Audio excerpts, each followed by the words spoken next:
23 ብር የ40 ብር አንዳንድ ሰው ጮሞ ይፈልግ ሰው አለ ለጥሬ የሚሆን ሰው አለ እንደ ምርጫ ሰጪው ሰው ይሄ በቃ ይሄ 35 ብር እንኳን አደረሰን እንኳን አደረሰን እንኳን አደረሰን እንኳን አደረሰን ከቁጥር ሳያጎል አንዴ ተሰባስበን ማዶ ተባርኮ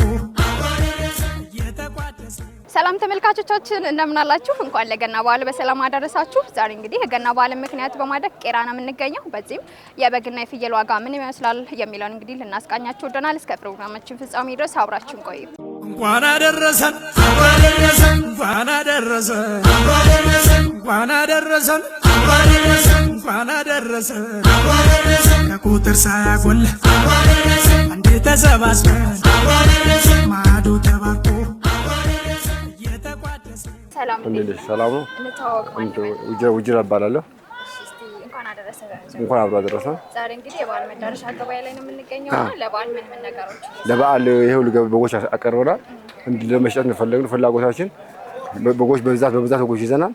ዋጋቸውም ጥሩ ቃለ በጥሩ ዋጋ እንሸጣለን። በጎች አነስተኛ በጎች ከፈለጋችሁ እስከ ከ10 ሺህ ብር እስከ 20 ሺህ ብር 25 ሺህ ብር ዝቅተኛ 10 ሺህ ብር አለ። ማከለኛ ደግሞ 17 15 አሉ። ትላልቆቹ እስከ 30 ሺህ ብር እስከ 30 ሺህ ብር እስከ ከዝቅተኛ እስከ ከፍተኛ ዝቅተኛ ማለት ይኸውልሽ ይሄ አይተሽዋል። ይሄ 10 ሺህ ብር አይተሽዋል። ቆንጆ 10 ሺህ ብር አይተሽዋል። ቆንጆ አልሰበረም። በጉ ቆንጆ በግ ነው። 10 ሺህ ብር። አዎ ይሄ ደግሞ አይተሽዋል። ይሄ ትልቅ ከፈለሽ ይሄ አሪፍ በግ ነው።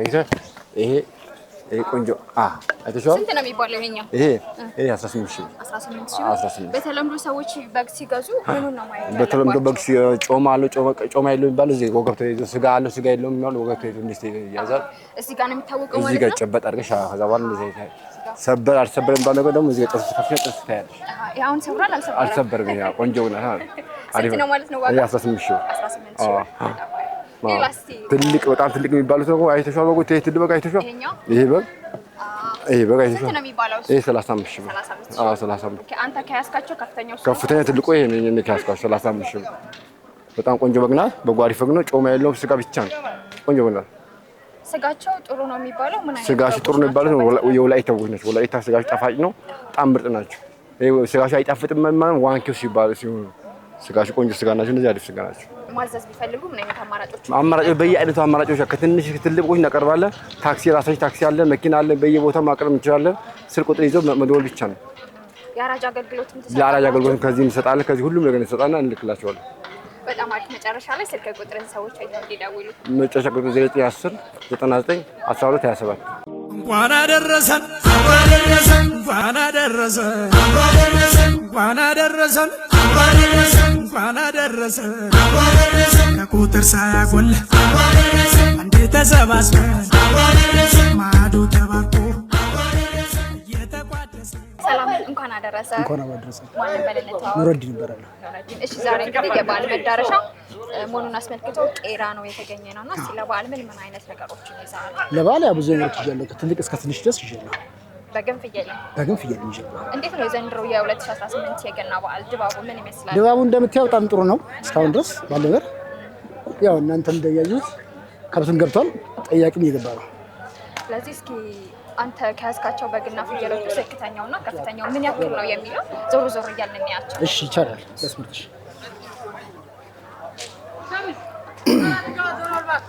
አሁን ይኸው እስኪ ከ15 ጀምራ እቺኛው 15 ሺህ እቺ 23 ሺህ ብር ያለ ይቀጥላል። እንደዚህ 18 እስኪ አሁን ለምሳሌ እቺ 18 ሺህ ያልካት በግ እንዴት ነው ሰዎች አሁን በግ ሲገዙ ምን ነገሮችን ነው ማየት ያለባቸው? በግ እንግዲህ በግ የሚያቅሰው እንደዚህ መጥቶ ጨብጦ እንደዚህ አይቶ የሚገዛው በአይን ደግሞ የሚያቅሰው ደግሞ አለ። አዲስ አበባ ሰው ይሄን በግ ብታይ ነው ምሳሌ እንደዚህ አይነቶች ከሱ ይላል። ቅናሽ በግ እንደት ነው ያየው? አሁን በግ እንዳይሽው በጣም ጥሩ ነው። በጣም አዎ አንቺም እንዳይሽው ጥሩ ነው።